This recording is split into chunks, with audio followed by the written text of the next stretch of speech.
The air in the gym always smelled faintly of disinfectant and steel. Every sound, weights clinking, sneakers scuffing the floor, had its rhythm, and I had learned to find peace in that rhythm. For 3 years, I'd worked here, building a reputation for keeping things professional, never mixing business with emotion. That rule kept my world simple. Then Daniel, my boss, introduced me to his husband. Liam had the kind of presence that didn't need to speak loudly. When he shook my hand, he held it a moment longer than necessary, smiling in a way that seemed to see through me. He congratulated me on my recent promotion, saying Daniel had told him I was the most disciplined trainer on the team. It was meant as a compliment, but the way he said disciplined made my pulse skip. I brushed it off, pretending not to notice the way his eyes lingered. From then on, Liam started showing up more often. He claimed it was to keep Daniel company, but he always found a reason to drift toward my side of the gym. Sometimes he'd ask about stretching techniques or how to correct posture. He'd laugh easily, even when the room was quiet. I kept everything polite, professional, but the more I tried to ignore the tension, the louder it became inside me. One evening, Daniel asked me to stay late to close up. The gym lights dimmed automatically at night, leaving only the warm glow from the mirrors. I was wiping down benches when the door opened again. Liam stepped in, wearing a casual hoodie, his smile soft but unreadable. "Didn't mean to startle you," he said, hands in his pockets. "Daniel mentioned you'd still be here." I nodded, unsure what to say. My instinct told me to stay distant, but curiosity kept me from sending him away. He walked closer, glancing at the wall mirrors that lined the room. "I wanted to ask," he said quietly, "how you teach people to keep their back straight during posture drills." It was such an innocent question. Still, the way he asked it, slow, deliberate, made my throat tighten. I picked up the nearest resistance band, trying to sound casual. "It's about alignment," I explained. "You face the wall, press your palms flat, and engage your core." Liam followed the instruction, standing inches from the mirror. His reflection caught mine, and something flickered between us. He tilted his head slightly, smiling over his shoulder. "Show me," he said. I hesitated. My better judgment told me to keep it brief, professional, instructional, nothing else. I walked over, keeping enough distance to feel safe. "Hands a little higher," I said quietly. He raised them, fingertips brushing the mirror. Then, without turning, he murmured, "Hands on the wall." "Like this?" The words hung in the air, heavier than they should have been. I swallowed hard, nodding. "Exactly like that." For a few long seconds, nothing moved. His breathing slowed, steady. Mine did not. The space between us felt charged, the kind of silence that says more than words could. He didn't step back, and I didn't either. The hum of the lights filled the room as I finally found my voice. "That's perfect posture," I said, stepping back, creating the distance my heart couldn't manage. He turned then, smiling faintly, as if nothing had happened. Or maybe as if everything had. "Thanks, coach," he said softly, his tone layered with something unspoken. "Daniel's lucky to have someone like you around." I forced a laugh, but it came out hollow. "He's a good boss," I replied, turning to gather my things. My hands trembled slightly as I zipped my bag, hoping he wouldn't notice. He didn't press further. He just stood there a moment longer, watching me with that calm, unreadable expression. Then he nodded and left. The door closed and the echo lingered long after he was gone. When I finally turned off the lights, the mirror still caught the faint reflection of where he'd stood, palms on the wall, a quiet imprint of something that shouldn't have meant anything but somehow did. At home that night, I couldn't shake the image. I lay in bed, eyes on the ceiling, the silence of my apartment louder than any noise at the gym. I kept thinking about the way he said it, hands on the wall, not as a command but as a test, a moment of control that neither of us expected. I told myself it was harmless. Just a misunderstanding. But deep down I knew the truth. Something invisible had shifted. A boundary had blurred, and in that tiny, dangerous space between what's said and what's meant, I could already feel the weight of everything that might follow. For days after that night, I tried to convince myself it hadn't meant anything. The gym stayed the same, The routine stayed the same, and yet something inside me shifted in ways I couldn't explain. Every time the studio lights hit the mirror, I saw the echo of that moment, his reflection beside mine, the pause that had lasted too long. Daniel didn't notice, or maybe he chose not to. He was busy preparing for a new expansion, talking about opening another branch downtown. When he called me into his office, I expected more discussions about training schedules. Instead, he smiled and said, "Liam's recovering from a shoulder issue. He needs private sessions at home for a few weeks. You're the best at form correction, so I told him you'd help out." My stomach tightened. I wanted to say no, to find an excuse, but the words never came. Daniel trusted me, and that made it worse. I forced a nod and agreed, pretending my hesitation was about the workload, not the person. The first session at Liam's house felt almost too quiet. The place looked like it belonged in a magazine. Minimal furniture, soft lighting, everything perfectly placed. Liam greeted me with the same easy smile, but his eyes carried something else, something neither of us named. He led me to the private gym room, where sunlight filtered through tall windows. "Daniel's at a meeting," he said casually, unrolling a mat.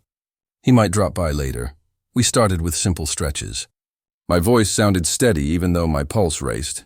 When he struggled with a movement, I knelt beside him, careful not to touch unless necessary. The silence between our words grew heavier with every repetition. "You're tense," I said finally, trying to keep the tone neutral. He chuckled softly. "I've had a lot on my mind. I didn't ask what. I didn't need to." The exhaustion in his voice spoke for itself. Then, almost as if the words slipped out before he could stop them, he said, "Daniel and I haven't been connecting lately. He's always somewhere else, even when he's here." I didn't know what to say. I was supposed to stay out of his personal life, but empathy got the better of me. "That sounds hard," I said quietly. He looked at me, and for a moment, I saw something break in his composure, a flicker of loneliness too raw to hide. "You ever feel like you're always doing the right thing but still ending up alone?" he asked. I didn't answer. I didn't need to. The truth sat between us like an open secret.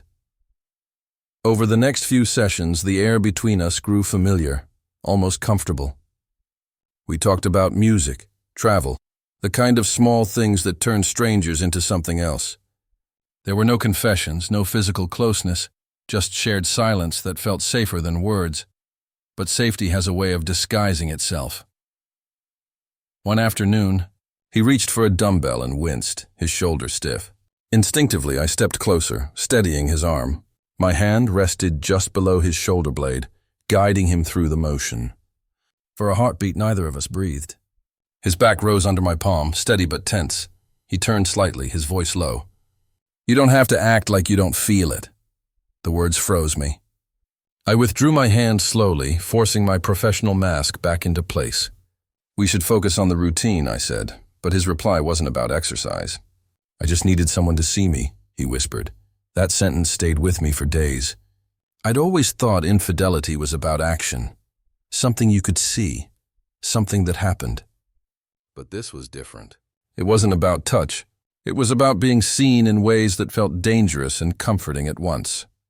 Our messages changed after that. They started as reminders about training times, then turned into small check-ins. "Did you eat?" "Rough day?" And slowly into longer conversations that stretched past midnight. He'd send songs he said reminded him of peace, and I'd listen alone in my apartment, wondering why guilt and warmth could coexist so easily. One evening, Daniel called me out of the blue, thanking me for helping Liam heal. "He's been happier lately," he said. "Whatever you're doing, keep it up." His words sank like stones. "Happiness built on silence isn't happiness. It's a fragile illusion." When I arrived at Liam's place the following week, the air felt heavier. The sunset poured orange light across the floor, and the whole room looked softer, more intimate. He stood by the mirror wall again, facing it without a word. "Show me the posture drill again," he said quietly. I hesitated. "We already did that one." "I know," he replied, voice almost a whisper. "But I want to see if I can hold it this time." He placed his palms on the wall, Same position, same mirror, same pause. My chest tightened. "You don't have to," I began. He looked over his shoulder.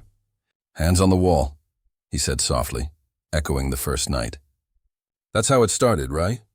I didn't move closer, but I also didn't leave. We stood there in silence, the air thick with every unspoken thing between us. No one crossed the line, but both of us knew we were already standing on it. When I finally stepped back, his reflection stayed still, hands pressed against the mirror, eyes closed like he was saying goodbye to something that hadn't even begun. That was the moment I realized the most dangerous kind of betrayal doesn't always need touch. It only needs truth. The week after that last session felt like walking through fog. Every sound at the gym seemed distant, every conversation forced. I threw myself into work, pretending everything was fine, but inside, I couldn't escape the memory of Liam's quiet voice, the reflection of his hands on the mirror, and the truth hanging unsaid between us. Daniel didn't notice the change at first. He was too busy with the grand opening of the new branch, too caught up in logistics and press calls. But when he did notice, it wasn't about me, it was about Liam.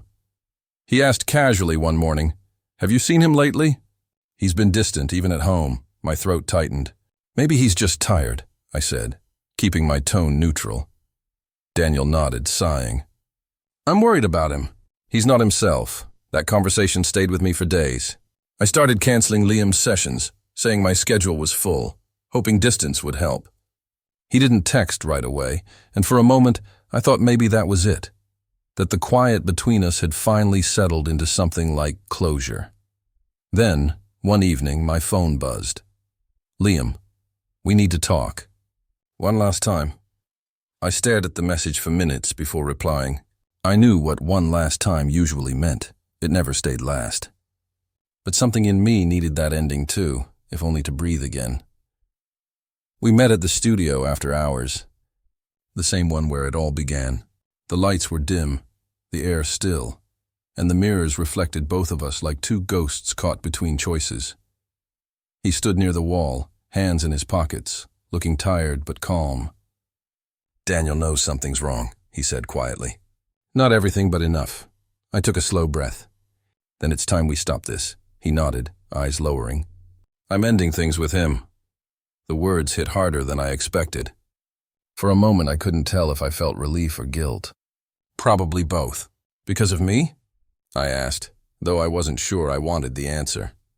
He shook his head. "No, because I've been lost for a long time. You just made me realize how much." The honesty in his voice hurt more than any accusation could. I leaned against the mirrored wall, looking at our reflections, two men who had never done anything but still carried the weight of everything unsaid. "I never wanted to be part of that decision," I said softly. He smiled faintly. "You weren't. You just reminded me what honesty feels like." Silence filled the room again, the kind that feels both final and endless. He walked closer, stopping a few steps away. "Do you ever think about that first night?" he asked. I nodded once. "Every day." His gaze softened. "Me too. Because for a moment it felt like someone finally saw me." I swallowed hard. But it wasn't real, Liam. It was everything we couldn't have, painted as something we did. He didn't argue. Instead, he looked down, hands tracing the faint marks on the wall where the paint had worn away from years of training. "You're right," he said quietly. "And maybe that's what makes it real in a different way." For a long moment, neither of us moved. The silence wasn't heavy anymore. It was calm, almost peaceful. He finally stepped back, offering a small, tired smile.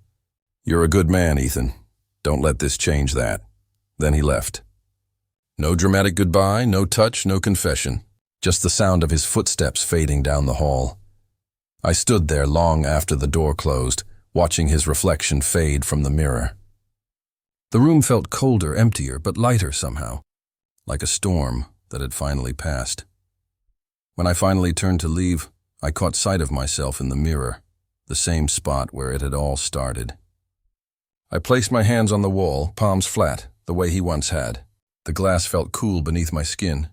"Hands on the wall," I whispered to myself. The words no longer carried the same charge. They were just words now, a reminder of a line I had almost crossed, of a feeling that had taught me more about restraint than desire ever could. In the days that followed, things slowly returned to normal, or what passed for it. Daniel talked about new hires and expansion plans. Liam moved out quietly a few weeks later. I never asked where he went, and Daniel never said. Some silences are merciful that way. Life went on. The gym filled again with laughter, footsteps, and the familiar rhythm of effort and sweat.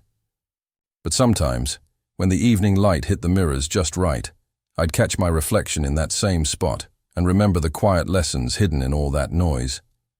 It wasn't about guilt anymore. It was about growth, the realization that temptation doesn't define you. How you handle it does.